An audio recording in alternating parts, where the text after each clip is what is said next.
Ang vlog na ito ay kapupulutan ninyo ng aral. Isang binibini ang nagmensahe sa akin para matulungan ang mag-asawang ito. Labis akong namanga sa babae dahil siya ay buntis at inaalagaan niya ang kanyang asawa na naaksidente. Tara mga kalingap, panoorin po natin ang buong kwento at huwag niyong kalimutang mag-like, share, subscribe. Hello mga kalingap, isang magandang umaga po sa inyong lahat. So ayan, 5:06 pa lang po ng umaga, pero ayan, mag-i-scout na tayo. So ayan, meron po tayong nakita sa Facebook na isang buntis po na inaalagaan niyang kanyang asawa na nakahiga po at pinapaliguan na labas dyan. At yun po ang pupuntahan natin ngayon. Taabutan po natin sa tulong po ng ating YouTube channel. So ayan, kung bago pa lang po kayo sa aking channel, ako po si Vincent Calyada. Paki-like and share po itong video ito para mapalawak pa po natin ang pagtulong po sa mga taong nangangailangan. At huwag niyo pong kalimutan na pindutin po notification bell para lagi po yung updated po sa aking mga bagong uploads. At please po, don't skip ads kasi malaking bagay po yan sa pagtulong po natin sa mga taong nangangailangan. So tara mga kalingap, samahan niyo po ako sa aking misyon at malayo-layo po ang ating lalakbayin. Tara po!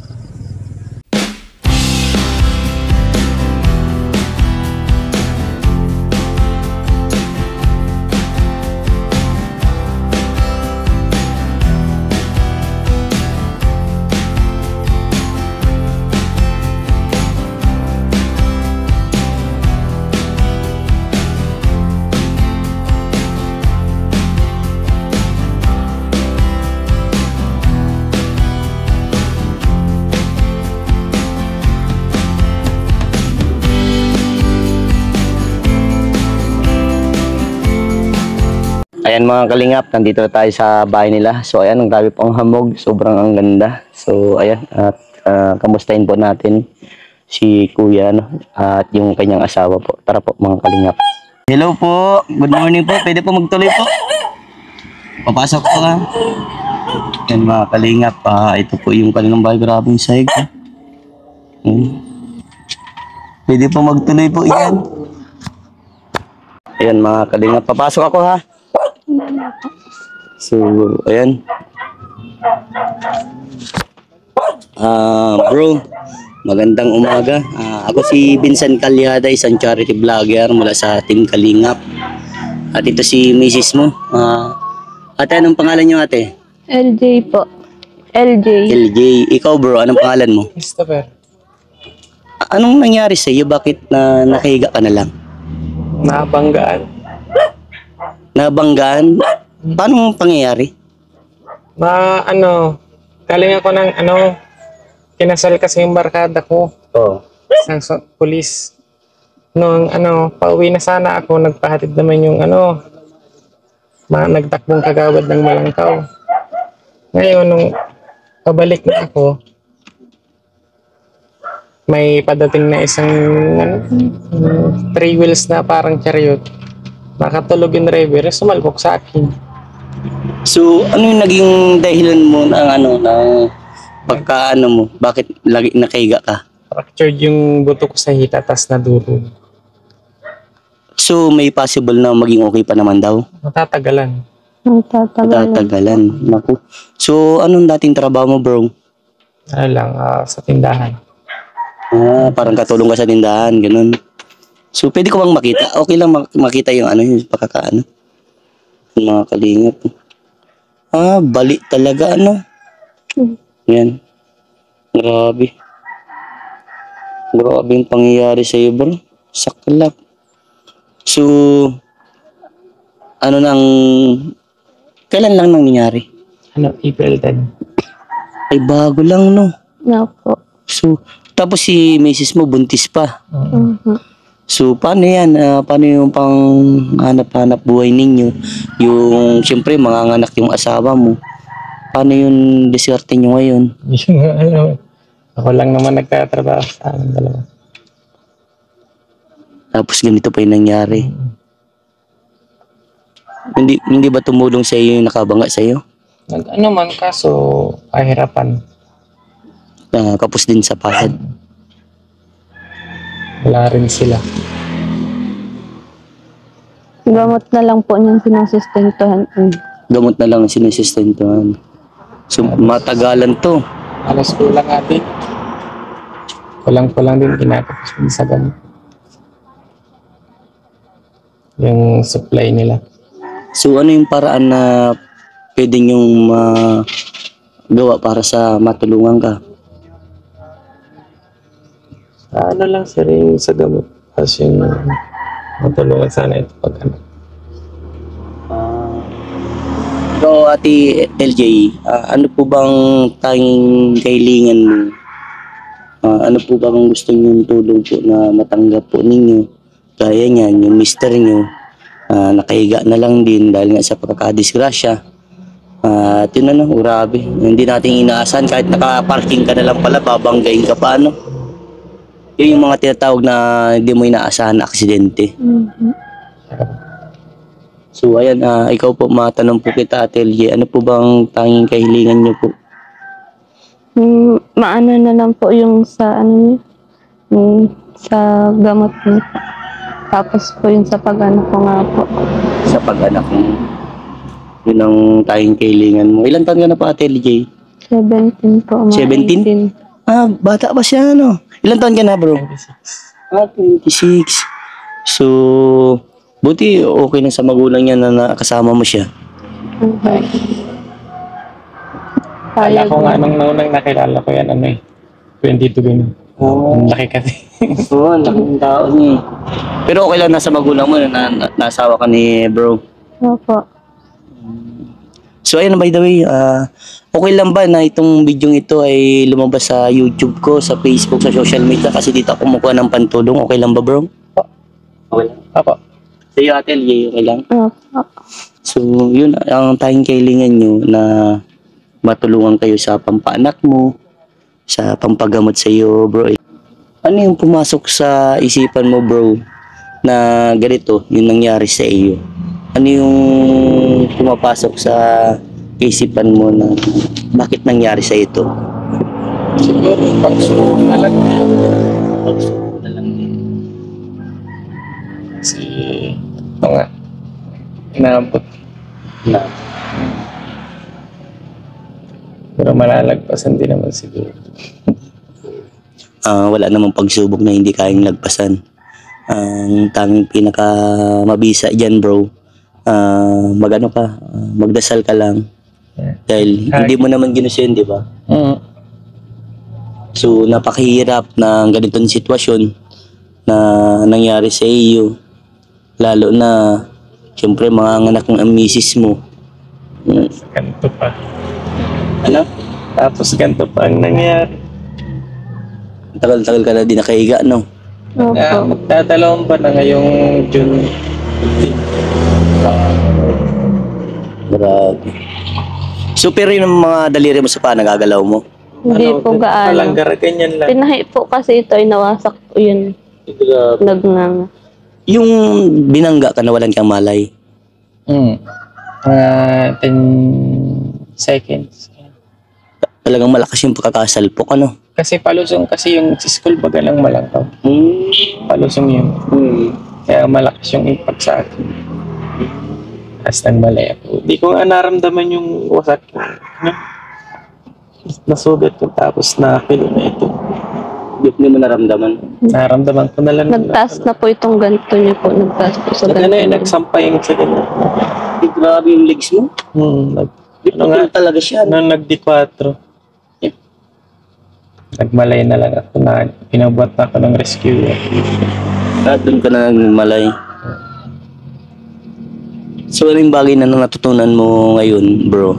Sa nangyari sa iyo? Yung gano'n, yung para mumotor ng walang katuturan. Pagkamotor na. Imbis na mag-stay sa bahay. Pero may purpose naman kasi kung bakit ka pumunta doon dahil hinatid mo naman yung ano. Dapat nga di na hinatid kasi man lang. Man lang ako nagawang silipin dito. Kamustahin ko, okay. Ganyan. Grabe. So, yung pinakamahirap. So yan, ikaw ate, ano? Ngayon na manganganak ka na po, ano po yung ginagawa mo pong paraan, ate? Wala po. Yung pag-aasikaso lang po talaga sa kanya. Pag-aasikaso lang sa kanya. Gano'n po kahirap, lalo na, ilang buwan ka na pong buntis po? Ano na po, 36 weeks na po, nag-aantay na lang talaga. Ay, malapit na mga anak, no? Mhm. So, ayan, paano yan? Yung mga pangangailangan ng baby mo, meron na ba kayong nabili? Meron na Kakaunti pa lang. kakaunti po, nag-uutay-utay po. Kakaunti pa lang, kumbaga, nag-ipon na kayo nung mangyari yan? Pa-utay-utay. Nagtatabi-tabi ako. Grabe. Masipag yung asawa mo, ate. Pero yun nga, nangyari, ano, grabe sa saklap. So, kakaunti pala yung gamit ng magiging baby niya. Pa lang Yung sa higaan niya, tapos yung bata. mga gamit niya dadalhin sa ospital. Ano yan, first baby niyo? Opo. Grabe, first baby, tapos ganyan yung nangyari sa iyo, ano? Imbis na maganda sana yung ano. Lalabas anong pag-anak nito. Gaano ka excited nung yung alam mo malabas yung anak mo? Sobrang gusto ko nga sana ang bahala ko sa ano. Sa dito sa midwife, sa private. Ngayon nga wala, sa probinsya na lang. Para makaano. Kasi gusto mo sa private kasi makakapaipon ka kasi may trabaho ka. Eh ganito nangyari, ano? Mas ang bahala ko sana pag ano, mabibinyagan. Sabi na sa birthday. Ito nga. So, ayan. Ito lang ang ano ko sa inyo, ano? Kaya nyo yan. Walang pagsubok na hindi kayang lagpasan, ano? Tiwala ka lang bro, nagagaling ka, magiging okay din ang lahat. At andyan naman si Lord na gagabay sa iyo. Nung sinend sa akin yung video mo na while pinapaliguan ka ni Mrs. mo, talagang ramdam ko yung andun yung love eh. Andun yung pag-aalaga. Salamat ka. Yun ang pinaka the best. Anong masasabi mo sa asawa mo na hindi ka sinusukuan, hindi ka iniiwan? Papasalamat ako at nandito siya hanggang ito nangyari sa akin. Nandun pa rin siya nakagabay sa akin. Tinutulungan. Bakit bro parang napipil ko na papaluwa ka? Kasi nga nalulungkot. Ito nangyari. Ayan yan, manganganak pa yung asawa ko. Hindi ko na alam kung saan kukuha. Yan, pahirapan din sa buhay. Pero kaya. Pray lang. Sabi nga nila, walang pagsubok na hindi malalampasan eh. Tama ka dyan bro. Ate, anong masasabi mo naman sa asawa mo na hindi mo sinukuan dahil sobrang mahal na mahal mo? Huwag na lang pong matigas ang ulo. Ano? Huwag na lang pong matigas ang ulo. Wag na lang matigas ang ulo. So yan, may iabot ako sa inyo. Ito ay mula po sa aking YouTube channel. So yan, nagbiyahe ako ng malayo-layo. Talagang gusto ko lang talagang tumulong. Kasi ang sarap tumulong kapag nakikita mo yung tinutulungan mo. Andun yung nagmamahalan sa isa't isa, di ba? Katulad nyo, napanood ko lang yun. Kaya sabi ko napanood ko lang. Sinend din sa akin. Ikaw din nag-send din sa akin. O may taong nag-send. Parang si Ate Donna po. Parang may nag-send lang sa akin eh. Sabi ko, taga saan ba to? Tapos minessage kita yung mismong ano mo. Sabi ko, sige po, puntahan kita bukas na bukas. Eh, sabi sa akin, ni Mrs. mo, magpapa-check up kayo, magpapatanggal ng tahi sa anat may natira daw. Alin yun sa paa? Ito po, Okay. Kakasikat na nakda. Oo. So, kumbaga, ayan, bigyan ko din kayo na para may pamasahe kayo, no? Wait lang. So, napakasaklap ng nangyari sa iyo, bro. So, magkano yung araw-araw mong kinikita sa pag nasa tindahan? Parang 400 to 350. Tapos yun yung pa yung nangyari, ano? Ano yun, iniipon mo na? Tatabi. Tatabi. Ate, oh. Ito. Masaya.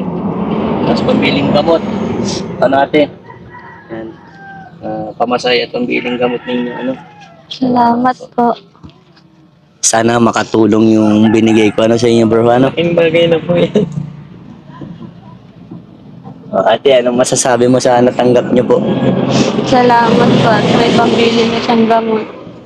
May pambili ng gamot ng asawa mo. So, ayan lang, ano, ang masasabi ko sa inyo, patuloy yung pagmamahalan ninyo. Bro, ito ay second life mo na. Kumbaga, may purpose ka pa. Bakit nabuhay ka uli? Ano, bro? Siguro, kailangan ka pa ng asawa at magiging anak mo. Tsaka, sundin mo na yung sinasabi sa'yo ng asawa mo na wag daw matigas ang ulo. Pero yun naman ate, hindi naman niya inaasahan na ganun yung mangyayari sa kanya. Lalo na hindi naman siya nakainom, nakaparking lang siya. Buti kung nagdadrive ka, talagang pwede mong galitan talaga si bro. Diba? Nakaparking, so talagang hindi niya inasahan yun. Ayun po kasi pag yung matigas ang ulo niya ay pag yung nililinisan ko siya. Anong ginagawa ba niya? Pakulit. Ay, siguro masakit pa, bro. Masakit pa talaga ba? Pag napagigis. So, ano yun? Bakit hindi ba siya in-stainless? Stainless po. So yung buto niya dito, turog pa. Kaya sabi ng doktor, huwag magparagagala. Kasi baka maputol, lumisya ulit. Hirap. So, by the way, may ganyan din akong tinulungan, ano. May tinulungan ako, gawa din sa pagkakadisgrasya. Hindi niya pina-check, hindi niya pina-x-ray. Hanggang lumaki yung legs niya. Hanggang sa, yun na nang nagsani ng kinamatay niya. So, yan, dapat lagi monitor mo, ano bro. Ayaw kung nangyari yun sa iyo. Ganun din yung, nangyari sa, dating na vlog ko. Gawa lang din sa disgrasya. Siya naman, nagdadrive talaga po siya. Tapos nasagi niya yung tricycle na nakaparking o motor na nakaparking. Yes, slide siya, ganun. So, bro, ingat lang palagi sa susunod.